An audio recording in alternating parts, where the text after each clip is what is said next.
Hello friends, mythology story number 47 आर्य विवाह पद्धति, English में हिंदू वेडिंग रिचुअल्स। तो ये वीडियो देखने से पहले आप इसका पिछला part mythology story number 46 different types of marriage देख लीजिए, क्योंकि ये उस वीडियो का जस्ट नेक्स्ट पार्ट है। तो हमारे पिछले पार्ट में जैसा कि हमने बात की थी कि डिफरेंट टाइप्स ऑफ मैरिज, उसके बारे में डिटेल में हमने बात की थी। अब इस वीडियो में हम सिर्फ आर्य विवाह के बारे में बात करेंगे। तो ये जो आर्य विवाह होते हैं, ये वो टाइप्स ऑफ मैरिज है जिसे हम आज के समय में फॉलो करते हैं। आज के समय में जितने भी हिंदू शादी करते हैं, तो वो जितनी भी रिचुअल्स परफॉर्म करते हैं, वो सभी आर्य विवाह के अंदर आते हैं। तो विवाह के रिचुअल्स के बारे में बात करने से पहले हम ये डिसाइड करना पड़ता है कि शादी किन की होनी, क्योंकि रिचुअल्स तो बाद में परफॉर्म होंगे। सबसे पहले तो ये डिसाइड होता है कि दूल्हा दुल्हन कौन बनेंगे, और दूल्हा दुल्हन बनने से पहले सारे रिलेशनशिप की हम बात करेंगे। तो राजा मनु ने सबसे पहले हर रिश्ते को एक नाम दिया। तो देखो, हम रिश्ते के नाम दिया का मतलब ये होता है कि जैसे देखिए, हमारी जो माँ होती है, तो माँ की जो फैमिली होती है, हम उन्हें क्या कहते हैं? नाना नानी, मामा मामी, मौसा मौसी। और जो हमारे पापा रहते हैं, पापा की जो फैमिली रहती है, हम उन्हें क्या कहते हैं? दादा दादी, बुआ फूफा, काका काकी। तो ये सारे जो रिश्ते होते हैं, इनके एक पर्टिकुलर जो नाम होते हैं। और जब एक लड़की की शादी होती है, तो शादी होने के बाद में वो अपने पति के रिश्तेदारों को क्या कहती है? सास ससुर, देवर, ननंद, एक्सेट्रा एक्सेट्रा। तो ये सारे रिश्तों के बारे में तो हम अच्छे से जानते हैं कि किस रिश्ते को क्या कहा जाता है। तो त्रेता युग में राजा मनु के ये से पहले इस प्रकार के कोई भी रिश्ते हुआ नहीं करते थे। उस समय सिर्फ माता पिता होते थे और उनके बच्चे होते थे, बस दैट्स इट। पर ये जो बाकी के जितने भी रिश्ते हैं ना, ये इसका नाना लगता है, तो ये हमारी मौसी लगती, तो बुआ लगता है, ये सब नहीं होते थे।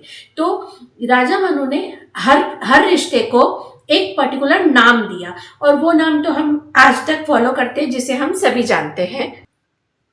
उसके बाद में जब राजा मनु ने ये डिसाइड किया कि शादी किन की हो सकती है, मतलब दूल्हा और दुल्हन कौन बन सकते हैं, तो उसके लिए उन्होंने सबसे पहले ये डिसाइड किया कि जो हमारी माँ की फैमिली के जितने भी लोग हैं और जो पापा की फैमिली के जितने भी लोग हैं, इनमें उनके जो बच्चे होंगे, इनमें से हम किसी से शादी नहीं कर सकते। And of course they all are cousins.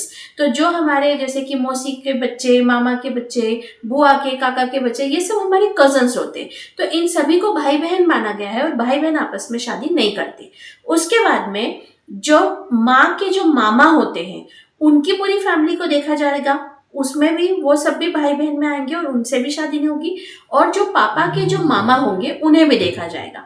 तो इस प्रकार से जब किसी लड़का और लड़की की शादी तय होनी होती है, तो सबसे पहले उस लड़का और लड़की के आपस के रिश्ते देखते हैं कि ये कहीं से भी कजन्स तो नहीं लग रहे, और साथ में ही उस लड़का और लड़की दोनों के माँ के मामा और पापा के मामा को भी देखा जाता है कि वो तो आपस में कहीं से कनेक्टेड नहीं है।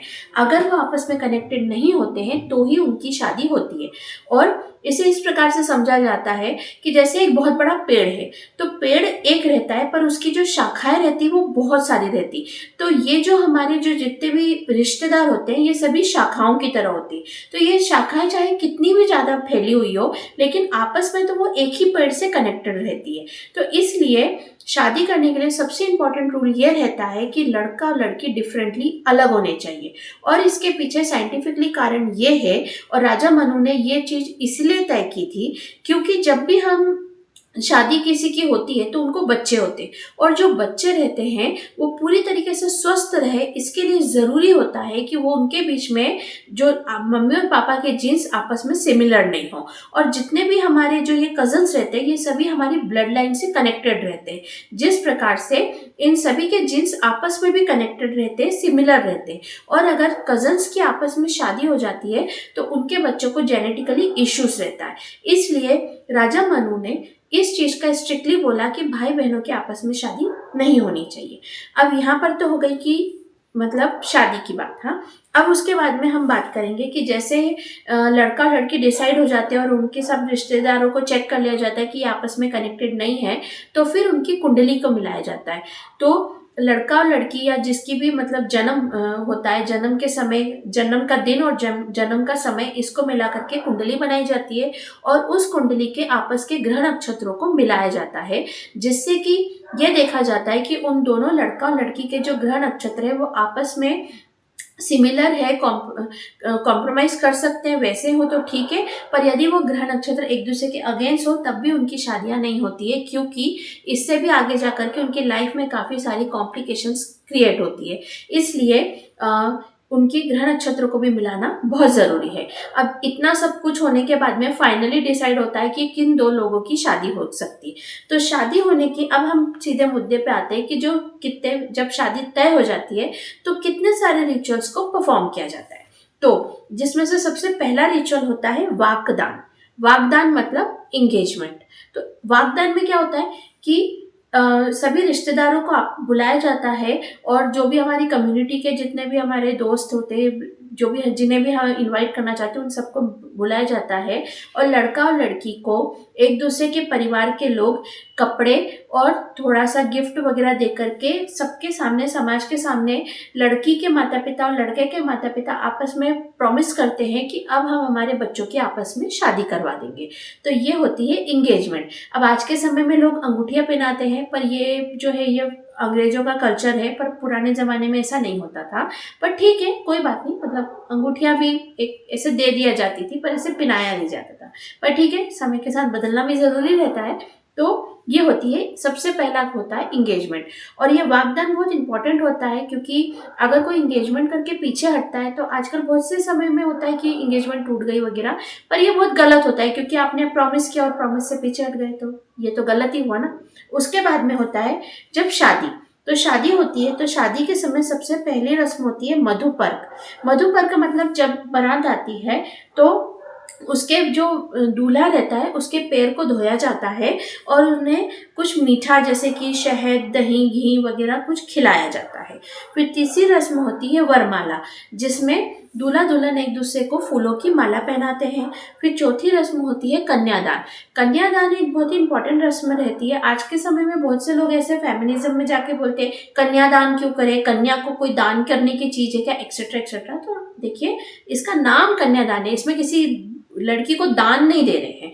इसमें क्या होता है कि जो लड़की रहती है, लड़की के जो माता पिता रहते हैं, वो अपने लड़की के जो पति होने वाले पति रहते हैं, जो उनके दामाद होते हैं, उनको ना प्रॉमिस, उनसे वो प्रॉमिस लेते हैं कि जैसे हमारी बेटी पैदा हुई तो उसके जन्म होने से लेकर के आज तक जिस तरीके से हमने हमारी बेटी का ध्यान रखा है, उसको हर प्रकार की उसकी हर ज़रूरत पूरी की है, उसको अच्छे से प्रेम से रखा है, तो आज इस शादी के बाद से हमारी जिम्मेदारी आपकी हुई कि जो एक हस्बैंड है उसका अपने वाइफ का पूरी तरीके से ध्यान रखना है, उसकी हर ज़रूरत पूरी करना है और उसके साथ हमेशा प्रेम से रहना है। तो ये जो प्रॉमिस है ना, ये लड़की के माता पिता कन्यादान की रस्म में लड़के से लेते हैं, अपने होने वाले दामाद से लेते हैं, और लड़के को ये प्रॉमिस करना रहता है कि आज के बाद से मेरी पत्नी की पूरी जिम्मेदारी मेरी है, मैं उसकी हर ज़रूरत का ध्यान रखूंगा, उसके साथ प्रेम से रहूंगा और उसको हर प्रकार से उसकी केयर करूंगा। तो ये एक बहुत ही ब्यूटीफुल रस्म रहती है और लोग इसका मजाक उड़ाते हैं, ऐसी कोई बात नहीं होती। ये तो एक प्रॉमिस होता है कि जो लड़की के माता पिता को किया जाता है और इसे कन्यादान की रस्म कहते हैं। उसके बाद में होती है पांचवी रस्म, होती है पाणी ग्रहण संस्कार की, तो जिसमें दूल्हा और दुल्हन आपस में जो है पानी जो रहता है ना, वाटर, उसे ग्रहण करते हैं और इस प्रकार से वो दोनों का जो रिश्ता है वो एक हो जाता है। उसके बाद में होता है छठवा, जो होती है सप्तपदी या 7 फेरे, तो 7 फेरे लिए जाते हैं।